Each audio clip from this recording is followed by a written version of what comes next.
Middle east లో యుద్ధ మంటలు మరింత ముదిరాయి. ఇరాన్ పై వరుసగా 6వ రోజు అమెరికా బాంబుల వర్షం కురిపించింది. బందర్ అబ్బాస్, బుషేహర్ పేలులతో దద్దరిల్లాయి. అమెరికా, ఇరాన్ దేశాల మధ్య ఉద్రిక్తతలు అత్యంత ప్రమాదకర స్థాయికి చేరుకున్నాయి. ఇరాన్ సైనిక సామర్థ్యాలను పూర్తిగా దెబ్బతీసే లక్ష్యంతో అమెరికా సెంట్రల్ కమాండ్ ఇరాన్ కీలక సైనిక స్థావరాలపై క్షిపణులు, యుద్ధ విమానాలతో విరుచుకుపడింది. అంతర్జాతీయ వాణిజ్య నౌకల రాకపోకలకు అత్యంత కీలకమైన హర్మోజ్ జలసంధిని ఇరాన్ అడ్డుకోవడంతో పాటు మైళ్లను అమర్చడానికి ప్రయత్నిస్తుందని, అందుకే ఈ దాడులు చేయాల్సి వచ్చిందని అమెరికా వెల్లడించింది. వరుసగా 6వ రోజు రాత్రి అమెరికా జరిపిన దాడులతో ఇరాన్ కీలక ఓడరేవు నగరమైన బందర్ అబ్బాస్, అణు విద్యుత్ ప్లాంట్ ఉన్న బుషేహర్తో పాటుగా ఇరాన్ షాహర్ ఎయిర్పోర్ట్, క్వెష్ ద్వీపాల్లో భారీగా పేలుళ్లు సంభవించాయి. ఓ కమ్యూనికేషన్ టవర్ కూలిపోవడంతో ఆయా ప్రాంతాల్లో విద్యుత్ సరఫరా నిలిచిపోయింది.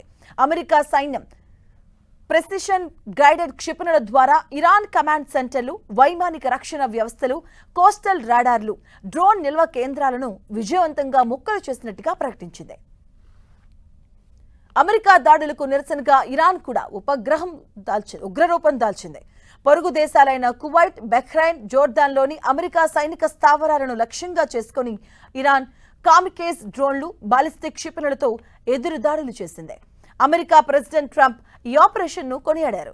ఇరాన్ తక్షణమే చర్చల వేదికకు రాకపోతే రాబోయే రోజుల్లో ఆ దేశంలోని విద్యుత్ ప్లాంట్లు, వంతెనలు, ఇతర మౌలిక సదుపాయాలపై మరింత తీవ్రంగా దాడులు చేస్తామని హెచ్చరించారు. దీనికి ఇరాన్ విదేశాంగ మంత్రి అబ్బాస్ అరాగ్జీ సైతం ధీటుగా స్పందించారు. అమెరికా బెదిరింపులకు తాము లొంగిపోయే ప్రసక్తే లేదని, దేశ సార్వభౌమత్వాన్ని కాపాడుకోవడానికి తాము యుద్ధానికి కూడా సిద్ధమేనంటూ ప్రకటించారు. దీంతో ఆ ప్రాంతంలో ఎప్పుడు ఏం జరుగుతుందో అన్న భయాందోళనలు వ్యక్తమవుతున్నాయి.